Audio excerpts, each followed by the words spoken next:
Hello guys, a new story, very fresh and recent. I can't even say where the city is because the girl who told me the story made sure that I don't say the names and I don't say where it happened. It's a double homicide. It's really ugly and unexpected, but I believe in your intelligence and I think you will guess the criminal this time. What happened in this story? Let's go and listen to it.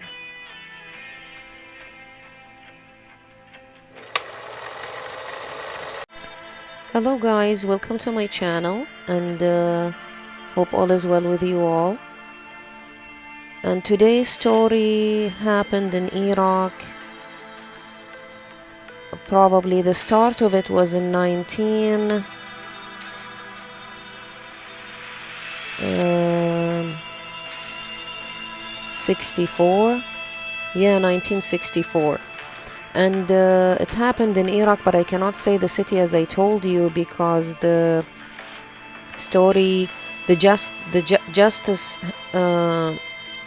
was granted for the victims just recently. So we cannot say the names, we cannot say the city because people know each other in that part of earth because it's family oriented. Everybody knows everybody in that town. So the story started with a guy who had 3 wives and he had 9 girls but no boys. He kept trying and marrying, trying for the boy, but it never happened. So he had an older wife, his first wife, who gave birth to probably 5 girls. And then he had a second wife who had probably 4 girls. And then he married a third wife that never had any kids. And then he eventually, when none of them gave him the boy, he married a 4th one.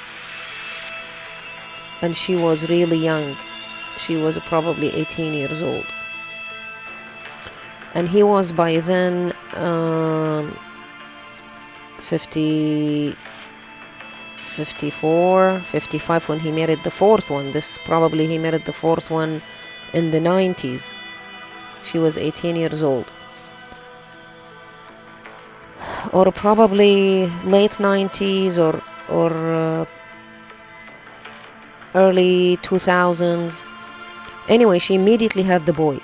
And the boy called Saleh. So they called the guy Abu Saleh. As if you are new to my channel, in the Middle East or in the Arabic nations in general, I don't know if other nations do that. Once people have kids, you call them by their oldest son name. If they don't have sons, you call them by the oldest girl's names. And so Abu Saleh means the father of Saleh. Got it? Okay. So we have Saleh, who is a newborn baby, and his mom is 18 years old. She was 17, 18 when he married her. And she became his favorite wife. He neglected everybody and forgot about all his daughters. Like, he would see them here and there, but he worshipped Saleh's mom.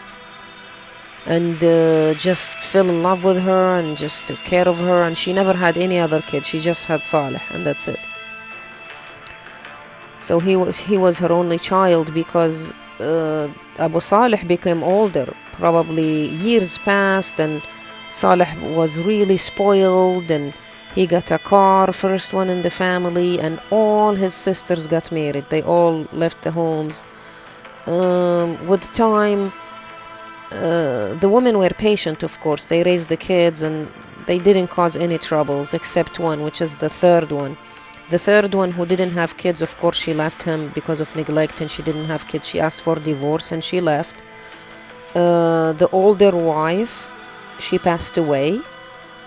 And we have Fatima. Fatima, I gave her a name because she will have a role she's one of the main characters in the events, in the story. Fatima was the name of the second wife. she's important because she took care of Abu Saleh when he got older. He's probably 75 years old now. Saleh grew up and he's 20, 21. His wife now is, she's a young lady. She's in her 30s. And her name is Jewel. And which is Saleh mom. Yeah, she's in her 30s now. Like, she was married by 18. Now she's probably 37. And Abu Saleh got really sick, so his wife Fatima, the second one, took care of him. She would bathe him and feed him, and he actually moved in with her. She used to go to his house with Jewel, his young wife, but eventually he moved with her because Jewel wouldn't even take care of him, wouldn't even cook or do anything for him. And the dumb father, God forgave him. Even with all that going on, eventually he died because of that sickness. He didn't even write that much money under his girl's name, or under Fatima's name, at least the woman who took care of him. He left his entire wealth to his son for some reason. And he told his wife to give some money to the sisters after his death. And in the Arabic culture, you can't just give money, all of it, away. It's their book is organizing their life. Their book is called the Holy Quran. It's a specific amount of money. Every person takes that specific. Even if you wrote in your will, oh, I give this wife all my money, or I give this son all my money, it's illegal. You can't do that. You can go to court, file a claim, and the court will divide it equally. The government will interfere because the percent according to the book is set already. You can't change it. So third is for the deceased person. 2/3 is divided equally according to a specific percent among the family members. That's already written in the Holy Book, assigned by God for them. However, the girls were really low-key. They were poor ones. They were not like fighting girls. So they didn't report their brother, didn't do anything, because the brother was smart. He had a very controlling, entitled personality. He was completely different than his dad and his other moms, the other stepmoms and sisters. They had a really good reputation, low-key people. The whole community loved them. The dad used to help everybody and give money away. So he had a very good reputation, but his son was nothing like his dad. He kept all the money for himself. He walked around very entitled. Not everybody liked him, but his mom was really protective of him. And so he gave crumbs to the sisters, like as they say in that culture. He gave the camel ears to his sisters, and he kept them quiet. Camel ears, like he kept the whole camel and gave them just the camel ears. You got the point. Like he gave them crumbs, but they stayed silent because they didn't know how much he has. And he was their little brother. They don't have anyone but him, so they just stayed quiet. Of course, the dad, before he passed away, he got his son married. So his son got married at 21. The dad passed away when he was 22. His wife name is Sarah, and she was one of his cousins. It's allowed in that culture. I know it's gross for you guys, but it's allowed in that culture. So she was one of his cousins from his mom's side. Of course, the mom will try to hook up one of her family members to marry her son, to keep the wealth among them, instead of the father marrying letting him get married to one of his cousins from the dad's side. So the mom succeeded. Her son got married, and this young girl moved in with them in the house. They live in a massive mansion, just Saleh, his mom, and Sarah now.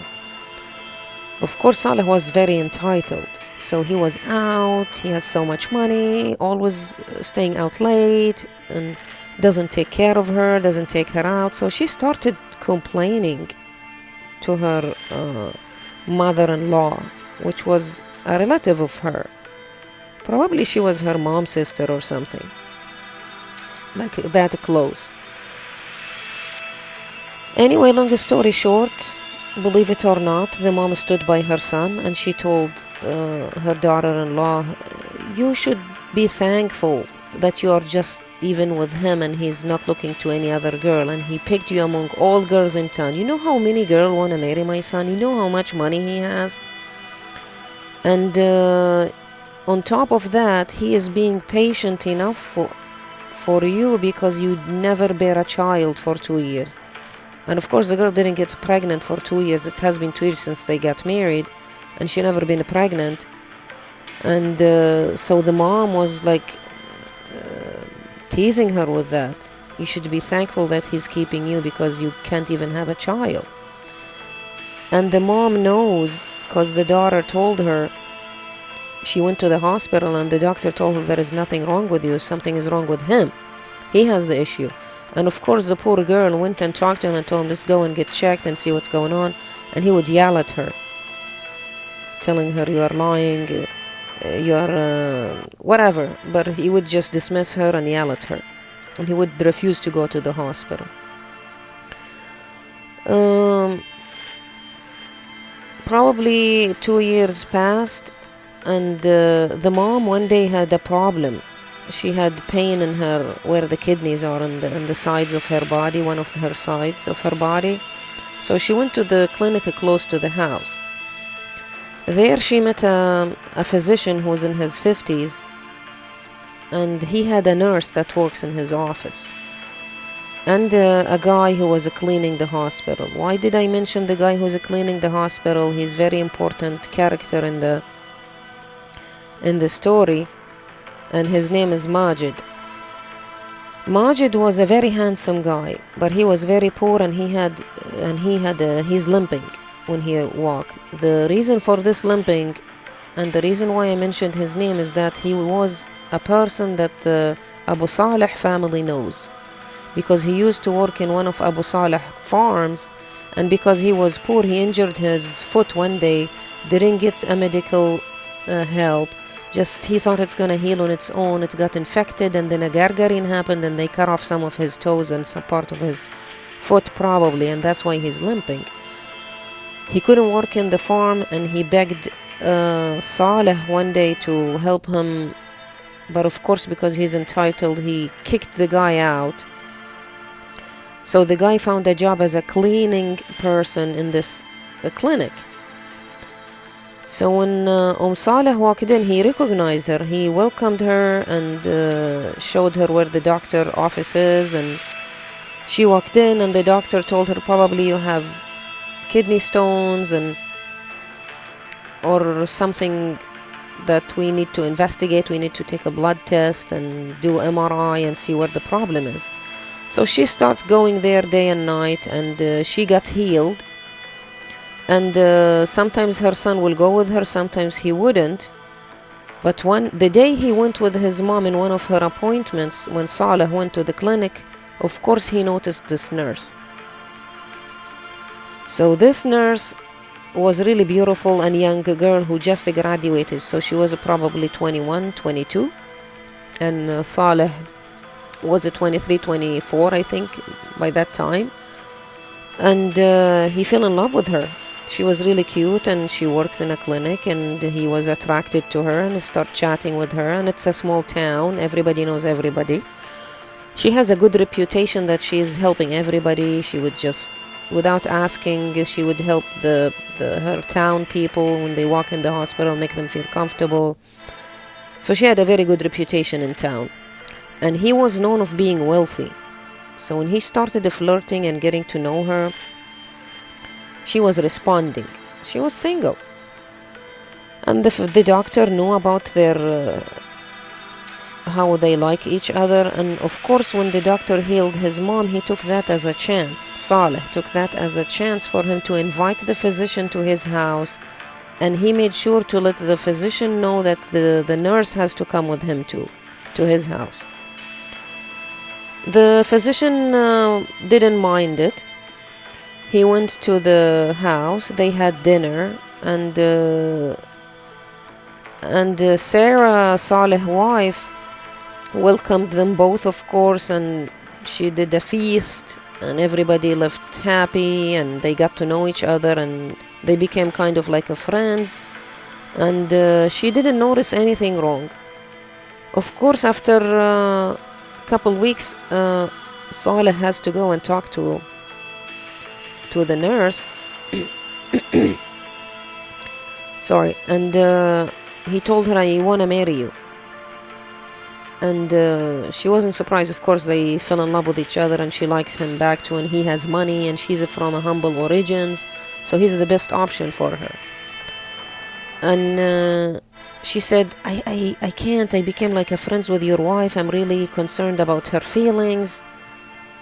And if you're new to my channel, polygamy is allowed in that culture, and I explained it in details in one of my earlier episodes. That it's allowed and recognized in the society. It's not for every woman, but some women accept it, some women reject it. It depends on the situation. If the woman cannot have kids, you are allowed to marry another woman, and if the woman doesn't want to get divorced, she will allow another woman. If she doesn't want the second woman, she's has the right to ask for divorce. In this situation, Saleh was so bad, he said, don't worry about her. I'm actually gonna ask her to come and ask your hand for marriage from your family, just to show them that she's okay with it. And the nurse said, what? No, you don't have to do that. Your mom is enough. Don't do that. But let me think about it a little bit, and let's give it some time, and then your mom can come over and ask for marriage. He told her, no, it has to be done now. I'm gonna talk to my wife tonight. Actually, now I'm gonna go and talk to her. He went home and he told his wife, hey, it has been a couple of years, you didn't have kids, and you know the nurse that we welcomed for dinner to our house? I want you to go with my mom and ask her for marriage, so I can marry her. And Sarah, of course, she said, what are you saying to me? I will never go with you to ask her for marriage, even if I'm a dead body. And she actually took a bag and left home and went to her mom's house. And of course, he went with his mom next day immediately with his mom and asked the nurse for marriage. And she approved. They agreed, him and her family, upon the dowry, because they have to pay money to the girl family to show good intentions. It's a must in that culture. You have to pay. You don't buy like in the Western society, you don't buy an engagement diamond ring, because they consider it useless. Diamond has a value in the Western world. In the Middle East, it doesn't have a value. So you buy a set of gold necklace with a bracelet, with the earrings, and with a ring. That's considered a full set. So you bring that as a gift on top of sometimes it depends on how much money you have. You could buy a box of gifts, gold and clothes and shoes and jewelry, and you give it to the bride to declare your intentions that you want their girls for marriage and you're serious about it. So paying is a good thing to guarantee that this marriage is legit and the guy has good intentions. So he did all that. Of course, his wife went back to her mom and explained to her mom that her husband has intentions to marry another woman, and it's gonna be the nurse that was taking care of his mom, that she cooked one day for her, and she was crying, really upset. And the mom told her mom told Sarah, hey, just calm down, dear. If he cannot have kids, he will never have kids with her again, and then he will divorce her, because you are family, she's not family. He will divorce her and you will get all the money. So you shouldn't leave your husband. So take your bag, go back to the house, apologize to him, and it's eventually gonna be your house. That's a mansion. How could you leave it? She said okay, and they all thought that he's gonna bring the new wife to the house, but he didn't. Her family was asked him to provide their daughter her own house. They don't want her to stay with the new wife, with the old wife, I mean, with the first wife, which is Sarah. And I have to mention here that the guy who was limping in the hospital, Majid actually, because he was working every day with Sarah and because she was a very sweet girl, she noticed his attention, that he was paying so much attention to her. He was actually a poet. He was bringing every week a new poem for her, and he would say he wrote it for her, and he would read it for her. She would give him a couple compliments and encourage him, but because she was a nice girl, but she never had intentions to marry a broke guy who worked as a cleaner in a clinic. And he fell in love with her, but it was a love from one side, and he was infatuated with her, like he was going crazy the day she was off and he was working and she wasn't.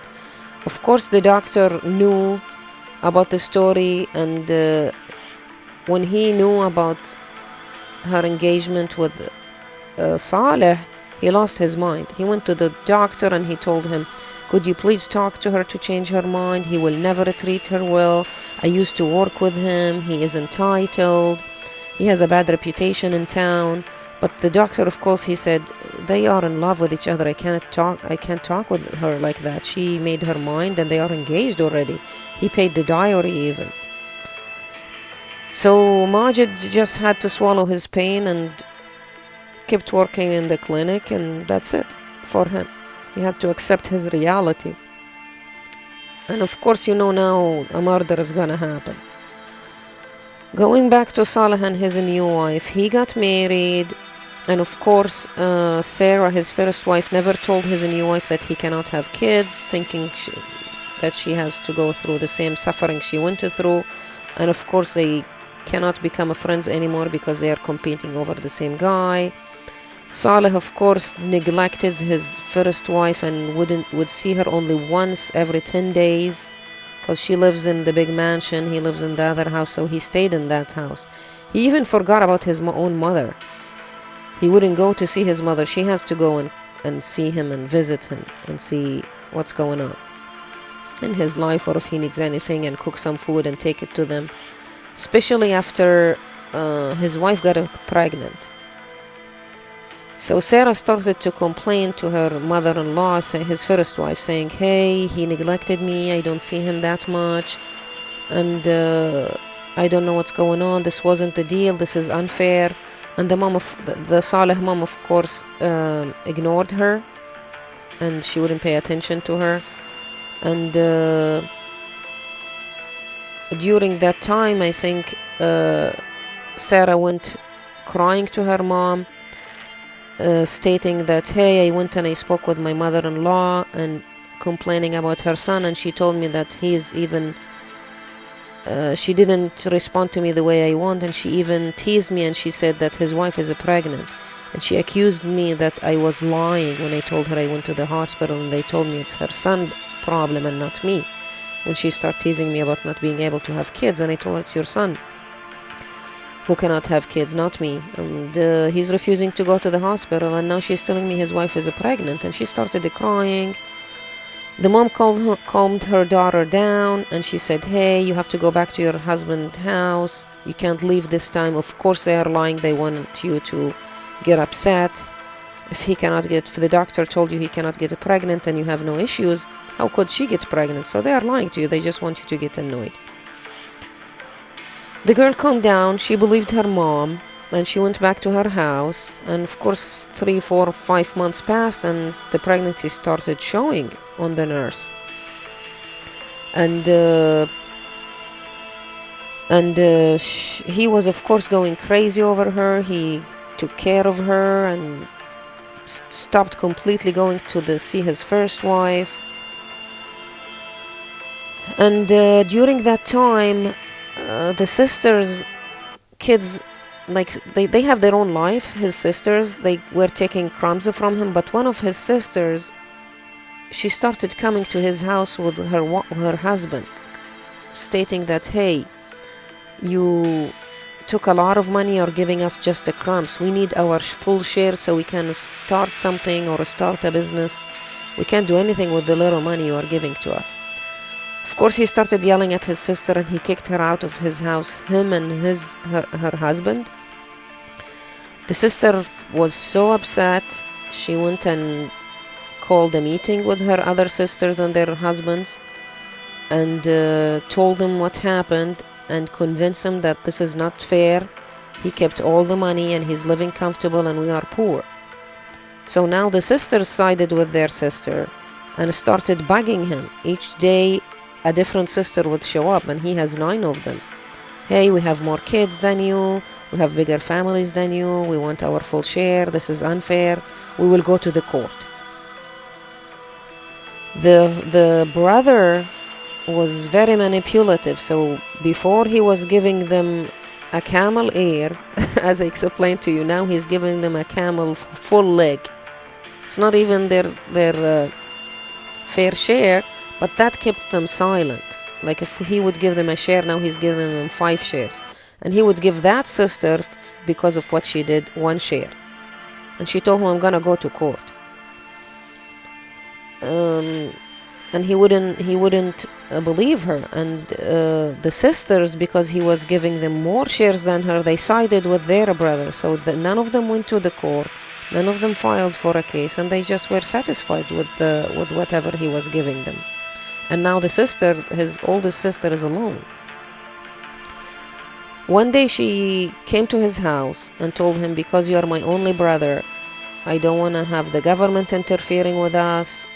We should solve this problem among each other and go to the mosque and tell them how much you have, and then each one of us gets its share, at least me.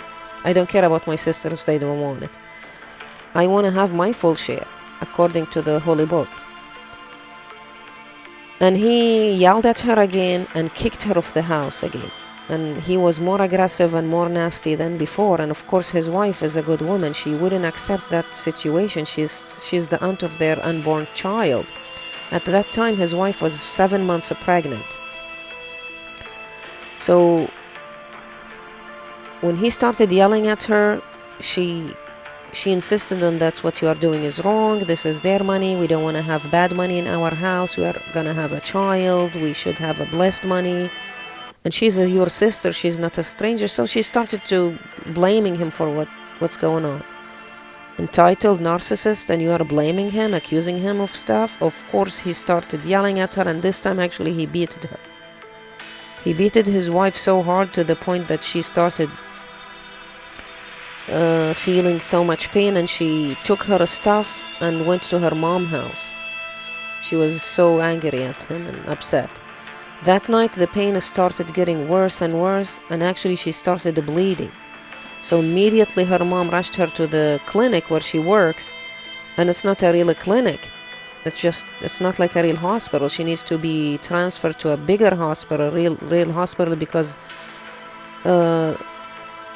when she went to the clinic, some nurses welcomed her co-workers, and of course Majid was there, and he took care of her, and of course he knew that this will happen, because he knew the nature of Saleh, and he warned the nurse before, but she wouldn't listen to him. And he told her, what happened? She said, Saleh hit me, please call him to come to the clinic because I got worse. I need him to be with me. I think I might have the baby. Immediately, without hesitation, Majid went running to Saleh's house, because he used to work with him. He knows where his house is. He told him, and when he came to the house, he rang the bell. The bell didn't, nobody came to open the house, but the door was a crack open. He pushed the door, started calling, Saleh, Saleh, Saleh, I'm Majid. Is anybody in the house? Your wife is in the hospital, she's injured, she needs you. But nobody answered him. He walked through the living room, and he was shocked when he saw a very ugly scene. There was a pool of blood in the kitchen. That's where he saw Majid, and he freaked out. And in his way out, he found the mom body by her bedroom house, by her bedroom door. And she was fully naked, completely naked. He couldn't do anything. He freaked out. After he calmed down for 5-10 minutes, immediately he called the police. He didn't even go back to the clinic. He called the nurse, and he told her what happened to her husband, that there is 2 bodies in the house. She freaked out. The police immediately sent an ambulance to take the 2 bodies. The ambulance immediately took the nurse in the same ambulance to the big hospital. The 2 bodies got taken to the inside the hospital. Of course, they thought that Majid and his mom are still alive, probably. They thought the mom had a heart attack, and probably Majid still have a soul, but of course Majid is dead, declared dead, and his mom also declared dead. There is no sign of murder or any foul trace anywhere on the mom body. Like, she wasn't being beaten, nothing happened to her. But no stabbing, nothing. But this Majid had 4 stab wounds in his body, which was the cause of his death. There was no knife in the house. The police went back to her house to investigate. There was no trace of anything at all. They couldn't find anything. No fingerprints, nothing at all. Long story short, the police kept investigating, and of course they are gonna question everybody in the family. The nurse, of course, had a baby because he was mature enough. He was a premature baby, but he was old enough to survive. He was 7 months and a half. Majid, of course, took care of her and took her back to her house and brought her a grocery, and anything she needs he was taking care of. The police officers started their investigation, so they started to question the wife herself, the nurse. What happened that night, and she explained to them the whole scenario. I don't want to repeat it here to save time, that with his sister and how he beat her and what caused her to go through early delivery, and that she sent Majid to the house, and Majid told her that they are murdered, but when she left, he was alive. He was there with his mom. And even if she had a fight with him and killed him, why would she kill his mom? And so they got convinced, and they let her go. They went, and she told him he has a first wife. She might did it because she was jealous, and he was spending all the time with me, and you should probably go and ask her. I don't know. They went to Sarah's home, and she didn't know about the crime, but they had to inform her of what happened. Of course, she was crying, she was in shock, and she told him, I don't know anything about it. They questioned her mom, and the police officers couldn't do anything. Both of them, they don't know anything. Now they went to question the sisters. None of the sisters met him that night. Of course, they had to question the sister that was in the house with him and had a fight with him. They thought she might did it, or her husband. The sister, when they informed her of the news, she collapsed on the floor. She was losing her mind, crying. She said, are you kidding me? You think I would kill my own only brother? Or my youngest brother? Impossible. I didn't do anything for him. I didn't even go to file a case in the court against him, because he's my little brother. I would never do that. He's family. And you think I'm gonna kill him? Impossible. They had to put her through a lying detection, and she passed it, so definitely it's not her. Husband, the same thing, and now the police are puzzled. What's going on? In the morgue, they had to do a biopsy on Saleh's mom and on Saleh himself. Of course, Saleh, nothing to find in his blood. He was clean, no drugs, no poison, nothing. He had just these stabbing wounds that caused his death. And the mom, they didn't find anything in her body. They found, of course, they did the usual test, the rape test, and they had to write, you can tell, I think, that's how the story is saying, I don't know about these things, that you can tell when a female have sex, you can tell. and they found out that she has a trace of having sex, and she has they found out in her house that she has contraceptives. As I told you, Saleh mom is a young mom. She had him when she was 17, 18, so after 22 years, she's 38 now, 39 maximum. So she's a young woman herself. Probably she was dating somebody in secret or had a relationship. And they had to go and question his first wife, Sarah, and she said, impossible. I haven't with the house with her. I never seen anybody coming in and out except the physician to check on her and see her situation with her kidneys. And he became a family friend, and that's it. And I didn't notice anything with them. They went again and questioned, I forgot to tell you that they questioned Majid himself, because he was in love with the nurse.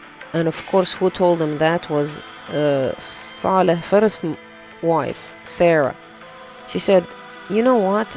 I think it's Majid. He had a relationship with the nurse, his second wife, and probably they did it. And when they went and questioned Majid, he said, "Who told?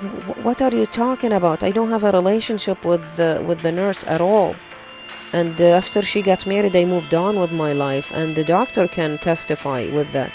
They told him, "Which doctor?" They said, "The doctor in the clinic." And they said, "Where is the doctor?" He said, "He didn't show up for 3 days." They said, "Is he the same doctor that was going to check on Saleh's mom in her house?" He said, "Yeah, that's the same physician. And he knows my whole story. And I actually asked him to convince the nurse not to marry Saleh because he's no good for her. He's not a good person." But she didn't listen, and eventually that's what happened. I knew that something bad will happen, but I didn't know that he's going to get murdered. I have no reason to murder him. It's not me. So he got kept aside because they don't have any evidence, but they believed him for the time being, but they will still investigate.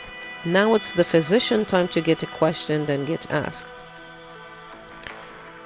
And by the time they are gonna locate him and ask about his name, where he's about, and they found him. So they had to question the nurse, of course, after they questioned Majid if she had a relationship with him after marriage. She said, "Impossible. We are a religious nation. I had a very wealthy husband and I'm happy with him, and I'm expecting a son. What are you talking about?" And of course, if she's pregnant, why would she have a relationship with a poor limpy guy? So they eventually they went back to Sarah and told her, "Who told you this piece of information?" She said, "No, I was just angry at the moment, and probably she doesn't have a relationship with him, but I hate her for taking my husband and showing me hell and taking him away from me and for being pregnant, and just out of anger at that weak moment, I told you that. I'm sorry." Anyway, now so they became puzzled again. There is no clue who did the double homicides. They went and questioned the physician. Who have he seen coming to the Saleh house, because the biopsy proved that she was having sex the night she was found dead, and there is contraceptives in her room, which means and they did ask Sarah. She said, "Why would I take contraceptives? I am having hard time getting pregnant, and I thought my husband has the problem." She stated that when they questioned her about the contraceptives. And the second wife was pregnant. Why would she need contraceptives? Long story short,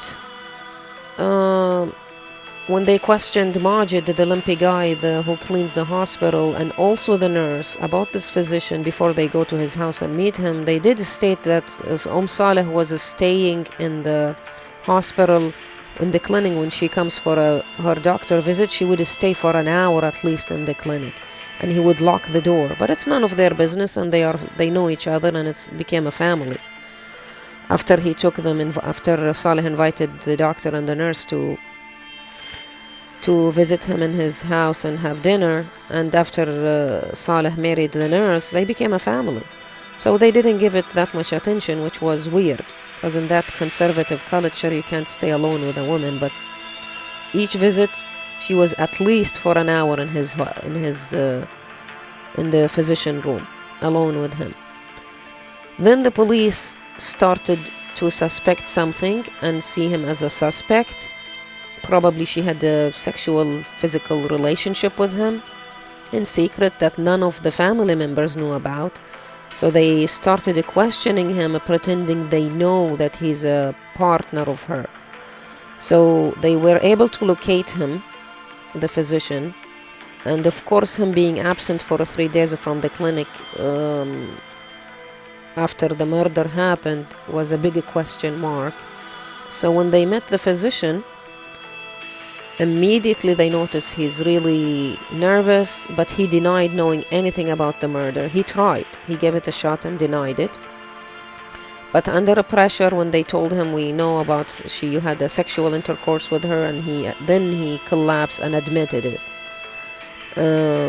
Of course, this case is recent, so the police officers has his DNA. And then he had no way to escape, and they told him, we have a DNA from Saleh's body from the night you did the deed with her, so you have to tell us, how did you kill them both? How did she die? So he told them that that specific night he was at Saleh's house having their intimate time together, when the door suddenly was opened, and that was Saleh. After he had a fight with his wife, the nurse, the second wife, he stormed out of his house and left her there crying and went to his mom's house, which was close to his house. And when he walked in the house, of course it's his mom's house, he has the keys, he walked into his mom fully naked with the physician in doing the deed, having their intimate time, without marriage contract, in secret. So he was shocked. And as if you're new to my channel, I have talked about before the honor killing, when you lose your mind. They consider murder in that case, when the man loses his mind, when he see a scene like that, as a slaughter and not a murder case, as a manslaughter case. So the physician knew he's gonna die, and he knew that the son is he collects weapons, and he has so much money, so he has a massive weapon collection. And that's what actually happened. The Saleh didn't talk, didn't say anything. He ran immediately to his room that was in his mom's house, and he was gonna grab one of the guns, when the physician was faster than him. He followed him and he stabbed him 4 stabs, 2 in his back, 2 in his chest, and Saleh was dead on the floor, bleeding.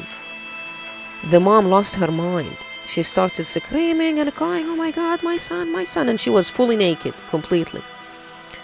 The physicians told him, "We can't buy this story. Why would she scream in this conservative culture when she knows she got caught with you? And that will bring shame to her and to the whole family. And she was probably in love with you if she was having intimate time and a secretive relationship with you."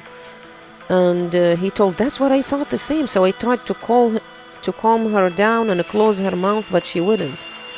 Probably she was under so much trauma from seeing her son being murdered in front of her, and it's her only son. So she couldn't stay quiet. So he said, "I didn't think about it. I had to put my hand on her neck, and he just suffocated her. And he wouldn't let her go until he made sure she's dead." And she stopped screaming. He said, "I didn't think she was dead, but I guess she died. And I had to leave the scene immediately before anybody come in. And I thought nobody will find out, but that's the end of the story." That's how they found out about the criminal. And the physician, of course, it's a soul for a soul, so he got sentenced to death, and justice was granted for the 2 victims in 2021, a year after the pandemic, and the case was closed. And poor Sarah, she didn't inherit anything. She got just a small share because the first wife and her son take the biggest share according to the book. So the nurse, after her husband's death, she was a nice woman, so she gave everybody their share, even his sisters, but she, of course, she got the biggest share. And that's the end of the story.